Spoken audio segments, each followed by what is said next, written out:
Piece நேயர்களுக்கு வணக்கம். இப்போ தமிழ்நாட்டில் மாணவர்கள்லாம் சேர்ந்து ஒரு போராட்டத்தை நடத்துகிறாங்க. அது நீட்டுக்கு எதிரான போராட்டமா இல்லை ஜனநாயகனுக்கு எதிரான போராட்டமான்னு தெரியல.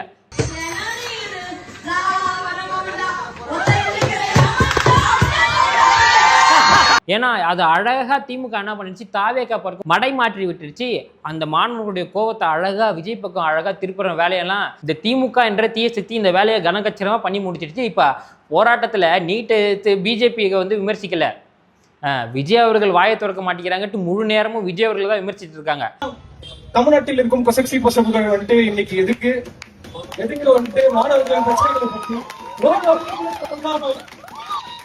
ஆனால் விஜய் அவர்களுடைய நிலைப்பாடு என்ன, தமிழக வெற்றி கழகத்தோட நிலைப்பாடு என்னன்னு பார்த்தீங்கன்னா, no NEET, ban NEET, NEET எங்களுக்கு வேண்டாம் அப்படின்றது தான் அவங்களோட நிலைப்பாடு. அது மட்டும் இல்லாமல் கல்வி மாநில பட்டியலுக்கே மாற்றப்படணும். கல்வி சம்பந்தமாக எல்லா நிலைப்பாடுகளும் அந்தந்த மாநிலமே எடுக்கணும். அதுதான் தமிழக வெற்றி கழகத்தோடைய நிலைப்பாடுமே. இப்போ விஜய் அவர்களும் என்ன பண்ணுறாங்க, இந்த டெல்லியில் மாணவர்கள் போராடினாங்கல்ல, அவர்களை ஆதரித்து தமிழக வெற்றி கழகம் ஒரு ட்வீட் ஒன்று போட்டாங்க. எதிர்கட்சி தலைவரை கைது செஞ்சாங்களே, மாணவர்களை அடித்தாங்களே, அதெல்லாம் வன்மையாக கண்டித்தாங்க தமிழக வெற்றி கழகம். அந்த போராட்டம் தப்பு, அப்படிலாம் பண்ணக்கூடாது அப்படிலாம் சொல்லலை. உங்களோட போராட்டம் நியாயமானது. நீங்கள் தேர்வு கஷ்டப்பட்டு எழுதிருக்கீங்க, அதில் முறைகேடு நடந்திருக்குது. அதனால் நீங்கள் மத்திய கல்வித்துறை அமைச்சரை பதவி விலக்கு சொல்லி போராட்டம் நடத்துறீங்க. நீட்டில் இருக்கக்கூடிய குளறுபடிகள்லாம் தயவு செஞ்சு சரி பண்ணுங்க அப்படின்னு சொல்லிட்டு நீங்கள் போராடுறீங்க. உங்களுடைய போராட்டம் ஜனநாயக ரீதியாக சரியானது. நீங்கள் மக்கள் பொதுமக்களுக்கு இடையூறு இல்லாமல் ஒரு இடத்துல போராட்டம் நடத்துங்க, உங்களுக்கு முழு சப்போர்ட்டும் தமிழக வெற்றி கழகம் தரும் சொல்லிட்டு நீங்கள் அவங்க போராட்டத்துக்கு முழு சப்போர்ட்டையும் தமிழக வெற்றி கழகம் கொடுக்குது. இருந்தாலும் தமிழக வெற்றி கழகத்தையும் விஜய் அவர்களையும் எதுக்கு விமர்சிக்கிறாங்கன்னு பார்த்தீங்கன்னா, எங்கள் கேமரா நம்ம பக்கம் திரும்பிடுமோ அப்படின்னு சொல்லிட்டு திமுக என்ன பண்ணிடுச்சு, அழகாக டேக் டைவர்ஷன் போட்டு அவங்களோட இன்ஃப்ளூயன்ஸை உள்ள இறக்கி விஜய் அவர்களை விமர்சிக்க விட்டுட்டாங்க. ஏன் கேமரா அவங்க பக்கம் திரும்பிடுவாங்க பயந்தாங்கன்னு பார்த்தீங்கன்னா, தமிழ்நாட்டில் நீட்டுக்கு யார் சட்டைனா பிடிச்சி 4 கேள்வி நறுக்குன்னு கேட்கணும்னு பார்த்தீங்கன்னா, மு.க. ஸ்டாலின் அவர்களுடைய சட்டையை பிடிச்சி நம்ம கேள்வி கேட்கலாம். ஏன்னா 5 வருஷம் இவங்க போன 5 வருஷம் ஆட்சி செஞ்சாங்க பார்த்தியா. எதை வச்சு இவங்க ஆட்சிக்கு வந்தாங்கன்னா, தமிழ்நாட்டில் நாங்கள் ஆட்சிக்கு வந்தால் 7 மாதத்தில் 7 மாதத்தில் பாபா கவுண்டிங் ஸ்டார்ட்னு சொல்லுவார் பார்த்தீங்களா ரஜினிகாந்த், அந்த மாதிரி Baba counting, Stalin counting start முதலமைச்சர் மு.க. ஸ்டாலின் அவர்கள் வாக்குறுதி கொடுத்தாங்க. யாருக்கு? மாணவர்களுக்கு கொடுத்தாங்க. ஆனா 5 வருஷமாயும் நீட்டுக்கு ஒண்ணுமே கிளிக்கல. திராவிட முன்னேற்ற கழகத்துடைய ஆட்சி உதயமான உடனே இந்த நீட் தேர்வை சட்டப்படி ரத்து செய்கிற முயற்சிகளை நாங்கள் முழுமையாக ஈடுபடுவோம், அதை வெற்றி காண்போம் என்பதை நான் உறுதியோடு தெரிவித்துக் கொள்ள விரும்புகிறேன். அதாவது அப்பா 10 அடி பாய்ஞ்சா குட்டி 16 அடி பாயின்னு சொல்லுவாங்க. ஒரு படி தாண்டி போய் கலைஞருடைய பேரன் மு.க. ஸ்டாலினுடைய மகன் உதயநிதி ஸ்டாலின் என்ன தெரியுமா சொன்னாரு, நீட்டு விலக்கிறதுக்கான ரகசியம் எங்களுக்கு தான் தெரியும், அந்த ரகசியம் வேற யாருக்கும் தெரியாது, நீங்க மட்டும் எங்களுக்கு ஓட்டு போட்டு எங்களை ஆட்சியில் உட்கார வைங்க, எப்படி அந்த ரகசியத்தை உடைச்சி அந்த நேக்கா நாங்கள் நீட்டெல்லாம் ரத்து பண்ணுறோம் அப்படின்னு சொல்லிட்டு பல மேடைகளை நாங்கள் நீட்டை ஒழிப்போம், நீட்டை பேன் பண்ணிவிடுவோம், நீட்டை ஒழிக்கிறதுக்கான மந்திரம் தெரியும், நீட்டை ஒழிக்கிறதுக்கான தந்திரம் எல்லாம் தெரியும்னு சொல்லிட்டு 5 வருஷமா அவர் என்ன மந்திரம் தெரியுமா போட்டு இருந்தாரு, தேவையில்லாத ஐடியா ரீபோஸ்ட் பண்ற அந்த மந்திரத்தை தான் போட்டுட்டு இருந்தாரு.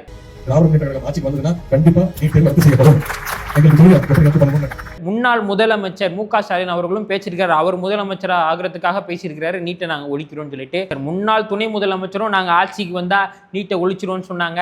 திமுகவுடைய நாடாளுமன்ற எம்பி கனிமொழி அவர்களும் நாங்கள் ஆட்சிக்கு வந்தா நீட்டை ஒழிச்சிருவோம், எங்களால் மட்டும்தான் நீட்டை ஒழிக்க முடியும் அப்படின்னு சொன்னாங்க. நீங்க போட்ட மனுநீதி சாஸ்திரத்தையே மாற்றி காட்டிய தமிழ்நாட்டில் எங்களால நீட்டை மாற்ற முடியாது நினைக்கிறீங்களா? MLA K.N.. நேரு அவர்களும் நாங்கள் நீட்டை ஒழிச்சிருவோம்னாங்க. எல்லாருமே சொன்னாங்க, வாய்க்கிலேயே பேசுனாங்க. ஆனால் 20க்கும் மேற்பட்ட மாணவர்கள் நீட்டுனால இறந்து போனாங்க. அவங்க யாரும் தோத்து இறந்து போல, அவங்களால அந்த குறிப்பிட்ட பர்சன்டேஜ் அந்த எடுத்தால் தான் நம்மளால கவர்மெண்ட் கோட்டா மூலமா உள்ளே போக முடியும், கம்மி ஃபீஸில் உள்ளே போக முடியும் நீட்டுனால. அதனால அவங்களால அந்த பர்சன்டேஜ் எடுக்க முடியல. அதாவது 1 லட்சம் சீட்டு தான் இருக்குன்னா 10 லட்சம் பேர் எக்ஸாம் எழுதுறாங்க. அந்த 1 லட்சம் பேருக்கு தான் நீட்டு கவர்மெண்ட் ஸ்காலர்ஷிப் மூலிமா அவங்களால உள்ளே போக முடியும். யார் யாருக்கு கொடுப்பாங்கன்னா 100%, 99%, 98% அப்படின்னு சொல்லிட்டு ஒரு 85% வரையும் அந்த 1 லட்சம் சீட்டுக்குள்ளே கவர்மெண்ட் ஸ்காலர்ஷிப் உள்ளே போயிடுவாங்க. அவங்களுக்கு ரொம்ப ஃபீஸ் கம்மி. காலேஜுக்கு இவ்வளோ சீட்டு கவர்மெண்ட் கொடுத்துருப்பாங்க. அந்த சீட்டெலாம் முடிஞ்சிருச்சுன்னா அந்த எம்பிபிஎஸ் டாக்டருக்குன்றது படிக்க முடியாது. அதுக்கு மேலே அவங்க படிக்கணும்னு ஆசைப்பட்டா தனியார் காலேஜில் அவங்களுக்குன்னு சீட் இருக்கும் பார்த்தீங்களா, தனியார் காலேஜுக்குன்னு சீட் இருக்கும் பார்த்தியா, அதோடைய விலைலாம் 2 கோடி 3 கோடின்னு இருக்கும். அவ்வளோ காசு கட்டி தான் அவங்களால டாக்டர் படிக்க முடியும். அப்போ 16% எடுத்தாலும் நீட்டில் பாஸு, 100%, 86% எடுத்தாலும் பாஸு. அந்த 1 லட்சம் பேருக்கு சீட்டு ஃபுல்லானோடனே அந்த 86% எடுத்தாலும் வெளியே நிற்பான். 16% பார்டரில் பாஸ் ஆனவன் காசு இருக்கிறவன் உள்ளே போய் எம்பிபிஎஸ் எழுதுவான், உள்ளே போய் டாக்டருக்கு படிப்பான். இதுதான் நீட்டில் நமக்கு வேண்டாம் அப்படின்னு சொல்கிறோம். அது மட்டும் இல்லாமல் அவன் 12th கஷ்டப்பட்டு படித்து மண்டை கிண்டியை போட்டு பிச்சு 12th நல்ல மதிப்பெண் எடுத்துருவான். எடுத்தாலும் நீ நீட்டில் நல்ல பர்சன்டேஜ் எடுத்தால் தான் உன்னால் MBBS படிக்க முடியும்னு சொல்கிறீங்க. அப்புறம் அவன் அந்த நீட் எக்ஸாமும் எழுதுறான், MBBSும் படிக்கிறான். MBBS எக்ஸாம் பாஸ் பண்ணால் தான் அவர் டாக்டர் ஆக முடியும். வெறும் MBBS படித்தா மட்டும் அவர் டாக்டர் கிடையாது. MBBS எக்ஸாமில் பாஸ் ஆனால் தான் அவர் டாக்டர் ஆக முடியும். அப்போ 12th நல்ல மார்க் எடுத்தவன் போய் MBBS படிக்கணும், நீட் எக்ஸாமில் எழுதணும்னு போய் MBBS படிக்கணும். அப்போ அவன் டாக்டர்ன்றதை எதை வச்சு தீர்மானம் பண்ணுவீங்க? அவன் MBBS எக்ஸாமில் பாஸ் ஆகிறத வச்சு தான் நான் அவன் டாக்டர்னு சொல்லிட்டு நீங்கள் தீர்மானம் செய்வீங்க, உறுதி செய்வீங்க. அப்போது அவன் நீட் எக்ஸாம் எழுதுனா என்ன அவன் 12th நல்ல பர்சன்டேஜ் எடுத்துக்கானா அவனோட கட் ஆஃப் வச்சு MBBSக்கு படிக்கட்டும். MBBS எக்ஸாமில் ஃபெயில் ஆகிட்டான் அவன் டாக்டர் இல்லை, MBBS எக்ஸாமில் பாஸ் ஆகிட்டான் அவன் டாக்டர். தேவையில்லாமல் இடையில இன்னொரு எக்ஸாமுக்காக அவனை போட்டு ப்ரெஷர் பண்ணி அதுக்காக கோச்சிங் சென்டர் லட்சக்கணக்கில் காசு கட்டி அவனுடைய வாழ்க்கையை வீணடிக்கிறது, அவனுடைய வாழ்க்கையை ப்ரெஷர் ஆக்குறது தேவையில்லாத ஒன்று. அதனால தான் நீட் நம்ம வேண்டாம் அப்படின்னு சொல்கிறோம். பல்வேறு முரண்கள் நமக்கு இருக்குது. ஆனால் நீட்டில் நிறைய குளறுபடிகள் இருக்குது, அதை சரி செய்யுங்க அப்படின்னு சொல்லிட்டு இந்த போராட்டம் நடக்குது. நீட்டே வேண்டாம், அது தேவையில்லாத மாணவர்களுக்கு ஒரு சுமை அப்படின்னு சொல்லிட்டு நம்மளோட நிலைப்பாடு. இருந்தாலும் அந்த போராட்டத்துக்கு நம்ம ஆதரவு தெரிவிக்கிறோம். இதை நேக்கா என்ன பண்ணுறாங்க, மாணவர்கள் அங்கே கஷ்டப்பட்டு போராடுறாங்க. இவங்க இங்கே ஜனநாயகம் படம் பார்த்து என்ஜாய் பண்ணிட்டு இருக்காங்க.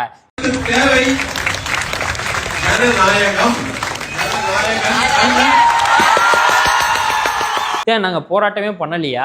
இடைநிலை ஆசிரியர்களோடு நாங்கள் நின்னோம், தூய்மை பணியாளர்களோடு நாங்கள் நின்னோம், செவிலியர்களோடு நாங்கள் நின்னோம், அங்கன்வாடி போராட்டத்தை கூட அவங்க கூட நாங்கள் நின்னோம். விர்ச்சுவலாக இன்ஸ்டாகிராமில் ட்விட்டரில் அவங்களுக்காக நாங்கள் மீமை போட்டோம். பரந்தூர் விமான நிலைய மக்கள், மீனவர்கள், விவசாயிகள் எல்லாருக்குமே விர்ச்சுவல் வாரியர்ஸ் அவங்க கூட நாங்கள் நின்னோம். அது மட்டும் இல்லாமல் மத்திய அரசை எதிர்த்து இங்கே நம்ம தமிழக வெற்றி கழகம் அந்த வஃப் வாரி சட்டத்துக்கு எதிராகவும் நாங்கள் நின்னோம். விர்ச்சுவலாகவும் நாங்கள் பிஜேபியை எதிர்த்து பேசணும். இது மட்டும் இல்லாமல் ஆணவ கொலைக்கு எதிராகவும் லாக்கப் மரணங்களுக்கு எதிராகவும் தமிழக மக்கள் நலனுக்காகவும் விர்ச்சுவல் வாரியர்ஸ் எப்போவுமே நின்னாங்க. விர்ச்சுவல் வாரியர்ஸ் அதுக்காக மட்டும் இல்லை, தமிழக வெற்றி கழகம் ஆரம்பித்ததுக்கப்புறம் தான் விர்ச்சுவல் வாரியர்ஸ் ஒருத்தவங்க உருவானாங்கன்னு கிடையாது. அந்த பேர் அப்போ தான் உருவாச்சு. அதுக்கு முன்னாடி அனிதா போராட்டத்திலையா இருக்கட்டும், ஜல்லிக்கட்டு போராட்டத்திலையா இருக்கும், ஸ்டெட்லைட் போராட்டத்திலையா இருக்கட்டும், இப்போ இருக்கக்கூடிய தமிழக வெற்றி கழகத்தை ஆதரிக்கக்கூடிய ஒரு விர்ச்சுவல் வாரியர்ஸும் அன்றைக்கி அவங்களுக்காக மீம் போட்டவங்க தான், அன்றைக்கி அவங்களுக்காக இன்ஸ்டாகிராமில் பேசினவங்க தான், அன்றைக்கி அவங்களுக்காக ஃபேஸ்புக்கில் ட்விட்டரில் ரீட்வீட் பண்ணவங்க தான்.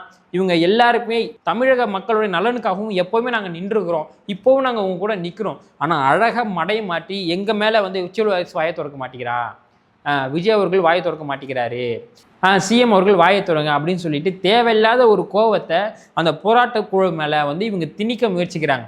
அவங்க திமுகவுடைய இன்ஃப்ளூயன்சர்ஸ் அந்த போராட்டத்தில் இறக்கி விஜய் மேலே அந்த கோவத்தை திருப்புறாங்க. சம்மந்தமே இல்லாமல் விஜய் அவர்கள் வாயை திறக்குன்னு சொல்லிட்டு தொடர்ந்து அவங்க பேசிகிட்டு இருக்காங்க. எதுக்கு நாங்கள் இங்கே போராட்டம் போது நீங்கள் ஜனநாயகம் படத்துக்கு போகிறீங்க? அப்பா, அது உன்னோட போராட்டம், நீ ஜெயிக்கிறதுக்கு வாழ்த்துக்கள். நாங்கள் போராட்டம் நடத்தா நீட்டில் இருக்க பிரச்சனையை சரி செய்யுங்கன்னு போராட்டம் நடத்த மாட்டோம்.